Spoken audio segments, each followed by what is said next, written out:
और अब इस वक्त की सबसे बड़ी खबर, यह खबर है सुप्रीम कोर्ट से। सुप्रीम कोर्ट ने बीसीसीआई के अध्यक्ष और सचिव को उनके पद से हटा दिया है। अनुराग ठाकुर अब बीसीसीआई के अध्यक्ष नहीं होंगे।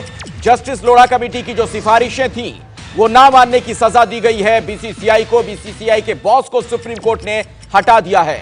तो अनुराग ठाकुर को सुप्रीम कोर्ट ने हटा दिया। इसके अलावा बीसीसीआई के सचिव अजय शिर्के को भी उनके पद से हटा दिया गया है। तो बहुत कठोर यह फैसला सुप्रीम कोर्ट का, क्रिकेट की सफाई की दिशा में एक बड़ा कदम है ये। इस फैसले का जस्टिस लोढ़ा ने भी स्वागत किया। उनका यह कहना कि यह क्रिकेट की जीत है। तो सुप्रीम कोर्ट ने अनुराग ठाकुर को उनके पद से हटा दिया है। बीसीसीआई के अध्यक्ष अब अनुराग ठाकुर नहीं होंगे और अजय शिर्के को भी सचिव के पद से हटा दिया गया। आपको बता दें कि चीफ जस्टिस टीएस ठाकुर की अध्यक्षता वाली बेंच ने अपने फैसले में अनुराग ठाकुर से पूछा कि आखिर उनके खिलाफ एक्शन क्यों ना लिया जाए। और कोर्ट ने बाकायदा यह भी कहा है कि कौन अब आगे एडमिनिस्ट्रेशन संभालेंगे, उनके नाम सुझाए जाएं। इसके लिए वरिष्ठ वकील फाली नारिमन और गोपाल सुब्रमण्यम की 2 सदस्यीय समिति का भी गठन किया गया है। तो बड़ी खबर आ रही है सुप्रीम कोर्ट से। अनुराग ठाकुर को उनके पद से हटा दिया गया। जो लोढ़ा कमेटी की सिफारिशें थी वो नहीं मान रही थी बीसीसीआई, और ऐसे में उनका खामियाजा भुगतना पड़ा है। तो सुप्रीम कोर्ट के आदेश पर बनी लोढ़ा कमेटी ने बीसीसीआई में बड़े बदलाव की सिफारिशें की थी।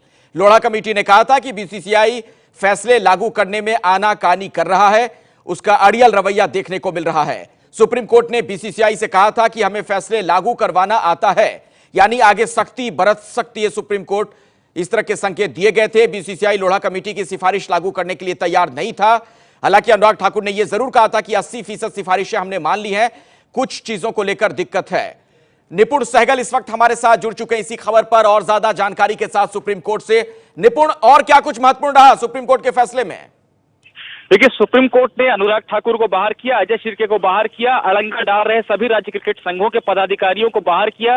साथ ही ये साफ कर दिया कि जो सिफारिशें अब तक जिन्हें लागू नहीं किया गया था 19 जुलाई से जिनको लागू करने के लिए कहा गया था, वो सभी सिफारिशें लागू हो गई हैं। यानी 70 साल से ऊपर की उम्र के जितने पदाधिकारी हैं वो बाहर हो गए। अगर कोई पदाधिकारी फिलहाल कहीं मंत्री के पद पर बैठा है वो बाहर हो गया। अगर किसी पर कोई आपराधिक मुकदमा चल रहा है वो बाहर हो गया। और 9 साल से ऊपर का कार्यकाल पूरा कर चुके लोग भी अब किसी भी राज्य क्रिकेट संघ में पदाधिकारी नहीं रहेंगे, वो तत्काल प्रभाव से उनका पद खत्म हो जाएगा। साथ ही बीसीसीआई में जो 2 वरिष्ठ पदों पर जो लोगों को हटाया गया है उसको लेकर अब कौन चलाएगा बीसीसीआई, ये 19 जनवरी को तय होगा। सुप्रीम कोर्ट नए प्रशासकों की टीम की नियुक्ति करेगा। इस बारे में वरिष्ठ वकील गोपाल सुब्रमण्यम और फली नरीमन से सुझाव मांगे गए हैं, जिन सुझावों पर 19 जनवरी को औपचारिक मोहर सुप्रीम कोर्ट लगा देगा और वही लोग फिलहाल बीसीसीआई को चलाएंगे। निपुण, जब यह फैसला सुनाया गया, इस बारे में अनुराग ठाकुर या बीसीसीआई के वकील का क्या कहना था? देखिए, जब फैसला सुनाया जाता है उस समय वकीलों के कहने का उस समय कोई अवसर नहीं होता है, क्योंकि पूरे मामले को सुनने के बाद फैसला सुनाया जाता है। आप लोगों की बातचीत अगर हो पाई हो वकीलों से इस फैसले के बाद, वो क्या कह रहे थे? जी नहीं, बीसीसीआई की तरफ से कोई वकील मौजूद नहीं था, लेकिन बीसीसीआई के लिए पैरवी पिछले 4-5 सुनवाई में वरिष्ठ वकील कपिल सिब्बल करते रहे हैं। और उन्होंने कोर्ट को समझाने की ये बहुत कोशिश की थी कि अनुराग ठाकुर हो या अजय शिर्के हो या कोई भी और, वो सुप्रीम कोर्ट के फैसले के आड़े नहीं आना चाहता, लेकिन राज्य क्रिकेट संघों को सहमत करना जरूरी है। राज्य क्रिकेट संघ सहमत नहीं हो रहा है, इसे अवमानना की तरह न देखा जाए। लेकिन सुप्रीम कोर्ट इस दलील से कतई सहमत नहीं हुआ, ऐसा लगता है, क्योंकि न सिर्फ राज्य क्रिकेट संघों को ढाल बनाकर अपनी लड़ाई लड़ रहे अनुराग ठाकुर और अजय शिर्के को बाहर किया है, बल्कि वो राज्य क्रिकेट संघ जिन्होंने अड़ंगा डाला था अब तक, उनके पदाधिकारियों को भी एक ही झटके में बर्खास्त कर दिया गया है। यानी बीसीसीआई की कोई दलील चल नहीं पाई। बिल्कुल। और जो बात निपुण एक बार बार कही जा रही थी अनुराग ठाकुर की तरफ से कि 80% सिफारिशें हमने लागू कर दी हैं लोढ़ा कमेटी की, 2-4 ऐसे पॉइंट हैं जिन पर दिक्कत है और इस बारे में हमें कमेटी समय दे तो हम उनसे बातचीत करें, तो उनकी इस बात पर गौर नहीं किया गया है, ऐसा लगता है। This is logical consequence, because once the committee's reforms were accepted by the Supreme Court in its order of 18 July 2016, it had to be implemented. There were obstructions, there were impediments, we fixed the timelines that was not adhered to. We submitted 3 reports before the Supreme Court. Even then it was not implemented. Obviously this was to happen and this has happened.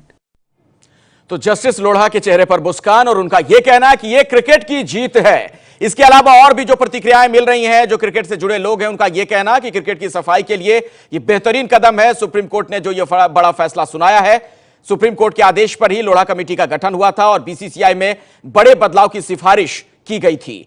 Lodha committee ने कहा था कि BCCI फैसले लागू करने में आनाकानी कर रहा है और ऐसे में अब ये बहुत ही सख्त कदम उठाया गया है सुप्रीम कोर्ट की तरफ से।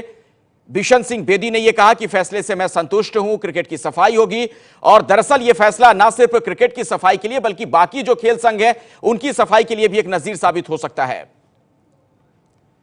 और सुप्रीम कोर्ट का जो फैसला है वो क्या है, एक बार फिर से आपको तफसील से बता दें। बीसीसीआई के अध्यक्ष और सचिव दोनों को उनके पद से हटा दिया गया है। इसके अलावा राज्य जो क्रिकेट एसोसिएशन है उनको लिखकर देना होगा कि लोढ़ा कमेटी की सिफारिशें मंजूर हैं। जिन्हें लोढ़ा कमेटी की सिफारिशें मंजूर नहीं होंगी वो भी बाहर कर दिए जाएंगे, वो संघ भी बाहर कर दिए जाएंगे। तो इस फैसले का एक मतलब यह भी है। तो बीसीसीआई अध्यक्ष अनुराग ठाकुर को अवमानना का नोटिस भी दिया गया है कि आखिर जो कोर्ट का फैसला था वो क्यों नहीं मान रहे थे। लोढ़ा कमेटी की सिफारिशें लागू और 19 जनवरी को फिर से सुनवाई होगी। तो देखना यह महत्वपूर्ण होगा कि 19 जनवरी को फिर इसमें कोर्ट का क्या रुख होता है। तो बहुत ही अहम फैसला सुप्रीम कोर्ट का। हालांकि इसके संकेत पहले से मिल रहे थे। जिस तरीके से यह कहा गया था सुप्रीम कोर्ट की तरफ से कि हमें फैसला लागू करवाना आता है, ऐसा लग रहा था कि कोर्ट का सख्त रुख हो सकता है, लेकिन बीसीसीआई के तेवर में रुख में कोई बदलाव देखने को नहीं मिला और आखिरकार यह बड़ा फैसला लिया है। देश की सबसे बड़ी अदालत ने बीसीसीआई के बॉस को हटा दिया गया, यानी जो अध्यक्ष होते हैं बीसीसीआई के अनुराग ठाकुर, उन्हें उनके पद से हटा दिया गया है।